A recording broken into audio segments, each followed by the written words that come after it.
Seterusnya, apakah bukti Allah langsung tidak sama dengan makhluk? Ini ayat yang popular. Laisa kamitslihi syai'un wa huwas samiul basir. Tidak ada sesuatu apapun yang serupa dengannya, maka dialah yang maha mendengar dan maha melihat. Surah Asy-Syura ayat 11. Dalam kuliah yang akan datang, insya-Allah kita akan membicarakan tentang perkataan syai'un. Sesuatu tu, apa benda sesuatu ni? Dia panjang sikit huraian dia. Dalam kuliah kali ni tak sempat. Allah ni tak ada sesuatu apa pun yang serupa dengannya. Jadi kalau kita ni, kita memerlukan tempat, Allah tak perlukan tempat. Kalau kita kata Allah perlukan tempat juga, maksud dia samalah dengan kita. Sedangkan ayat Quran yang terang-terang, dia bagi tahu Allah ni tak serupa dengan apa-apa pun. Jadi senang. Dan satu lagi hujah kita, walam yakul lahu kufuwan ahad.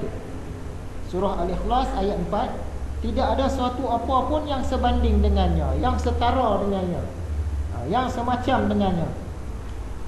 Jadi memang tak sama langsung. Apa sahaja yang kita boleh bayangkan, kita boleh fikirkan, yang tu jelas-jelas bukan Allah. Sebab Allah dia tak sama dengan apa-apa pun. Kata Imam Al-Ghazali, bahkan dia tidak menyerupai dengan yang ada. Yang ada ni adalah langit, bumi dan segala isinya, termasuklah kita. Kata Imam Ghazali, Allah tak sama langsung dengan semua-semua ni. Dan tidak ada sesuatu yang mawujud pun menyerupai dia. Dia pun tak serupa dengan kita, kita pun tak serupa dengan dia. Tiadalah sepertinya sesuatu, dan tidaklah dia seperti sesuatu. Maksudnya, zat Allah itu tidak terpengaruh dengan tempat. Apa sahaja yang terpengaruh dengan tempat bukan Allah. Zat Allah tidak terpengaruh dengan arah. Apa sahaja yang ada arah, jelas itu bukan Allah. Zat Allah tidak terpengaruh dengan posisi ataupun pihak, kanan, kiri, atas, bawah, luar, dalam. Yang tu semua ialah makhluk. Allah juga tidak terpengaruh dengan warna. Apa saja yang kita tahu, kita nampak berwarna tu bukan Allah lah tu. Allah juga tidak terpengaruh dengan jernih dan keruh. Kita kata Allah ni tak berwarna, dia jernih lah kot. Jernih pun bukan, keruh pun bukan. Allah tidak terpengaruh dengan rupa. Dia tak ada rupa langsung. Sebab itu dia tak boleh digambarkan. Allah tidak terpengaruh dengan tepi, dengan sempadan, dengan had. Yang ada tepi, yang ada sempadan, ada had ialah makhluk. Allah tidak terpengaruh dengan gerak dan diam. Kalau makhluk ni, sama ada dia bergerak ataupun dia diam, salah satu. Allah juga tidak terpengaruh dengan gelap dan terang. Allah tak duduk dalam gelap, Allah juga tak duduk dalam terang. Sebab gelap dan terang ni makhluk. Sebelum ada gelap dan terang, Allah dah ada dah. Sejak azali tadi kita bagi tahu kan, dia bersifat qadim. Jadi dia tak duduk dalam gelap, tak duduk dalam terang. Allah juga tidak terpengaruh dengan bau. Dia tak ada bau wangi ke, bau busuk ke. Itu semua makhluk. Jadi bila kita faham benda-benda ni mudah. Nanti balik kita berjalan, tiba-tiba kita terasa ada benda di kanan kita tu, dalam hutan-hutan tu. Tiba-tiba dia mengaku, akulah Allah. Kita boleh saring dah. Tengok, ada arah. Dia duduk belah kanan kita, confirm bukan Allah. Dengan satu tu pun kita boleh batalkan dah. Tak usah tipu dah, bukan Allah. Sebab ada posisi. Tak payah kita saring hak lain lagi. Ada arah dah satu dah. Sebab dia duduk belah kanan kita, bertempat pula dalam hutan tu. Dah tentu bukan Allah. Ada posisi di kanan kita, bukan Allah. Kita tengok kat dia nampak gelap je. Gelap bukan Allah.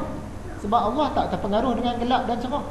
Nampak pula rupa, dah tentu bukan Allah. Tengok pula dia ada tepi. Rupa dia tu ada tepi. Macam kita ni ada sempadan, orang boleh lukis. Dah tentu bukan Allah. Tengok dia gerak ke diam, sama ada dia gerak ataupun diam, bukan Allah.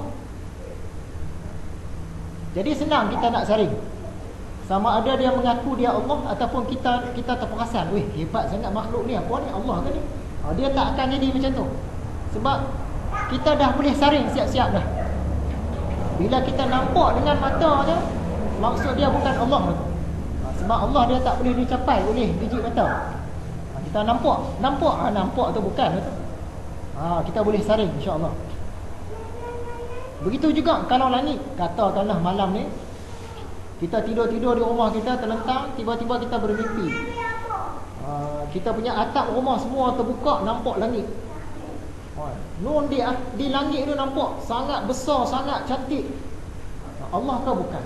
Kalau kita belajar ilmu tauhid ikut jalan kita ni, dalam satu saat kita boleh saring insya-Allah. Bukan Allah. Kita nampak tu, nampak bukan Allah. Boleh nampak dengan mata. Tengok ada warna pula, bukan Allah. Tengok gelap bukan Allah. Boleh saring dah. Insya-Allah. Jadi dia mengaku dia Allah ke tidak, ataupun dia tunjuk diri dia supaya kita ragu-ragu. Bila kita ternampak atau terperasan tu, yang tu Allah ke bukan? Maksud dia kita dah ragu-ragu kan? Tapi dengan ilmu tauhid ni tadi kita boleh saring. Kita saring dari segi tempat, dari segi arah, dari segi warna. Yang ni lah syai'un tu nanti. Yang kita nak bincang dalam kuliah akan datang.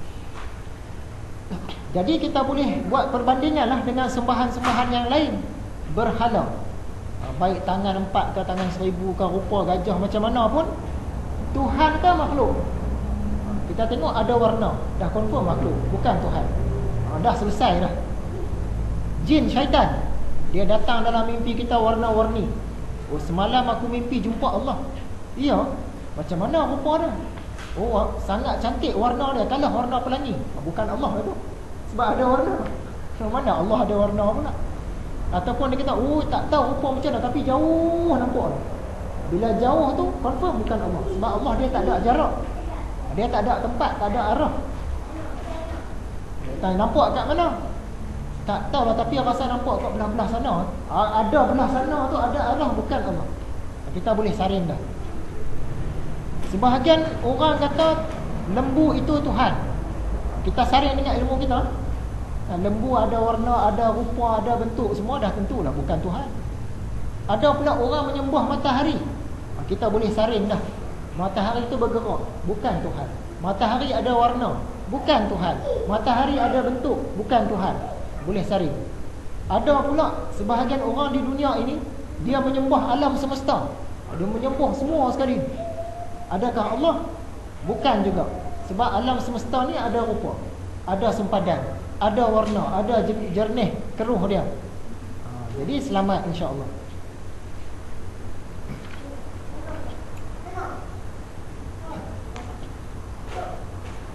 Jadi dengan pengetahuan ilmu tauhid ini, kita boleh saring dalam masa yang sekejap. Kalau kita dah terbiasa lama-lama, nanti tak sampai 1 detik pun boleh saring dah. Dia sampai-sampai tu kita tahu dah, ini bukan Allah ni, nak menyamar ni. Tahu dah, sebab dah boleh saring. Cuma yang kita risau, kalau orang tu dia belajar ilmu tauhid mengikut aliran kaum Salafi Wahabi. Kita cerita dah hari tu, kaum Salafi Wahabi ni banyak aliran dia. Ada yang bermasalah, ada yang okey, ada yang kita confuse okey ke tak okey. Tapi cerita secara umum. Sebab saya pun pernah belajar ilmu tauhid ikut aliran Salafi Wahabi ni. Salah satunya, bila kita belajar ikut aliran Salafi Wahabi, kita ni mudah untuk ragu-ragu. Sebab apa? Sebab mereka percaya Allah di langit. Ayat Quran ada sebut Allah di langit. Dia tak mau takwil langsung, Allah di langit. Bila kata Allah di langit, tiba-tiba satu malam kita bermimpi, terbuka kita punya atap rumah, nampak tu sangat hebat di langit tu. Allah ke bukan? Kalau dengan pelajaran tauhid kita tadi, satu saat kita saring, bukan. Tapi kalau dengan ilmu Salafi Wahabi, dia akan datang ragu-ragu. Sebab kita percaya Allah di langit. Golongan ni dia percaya Allah di langit. Bila keluar, Allah ke bukan? Dia terpaksa fikir.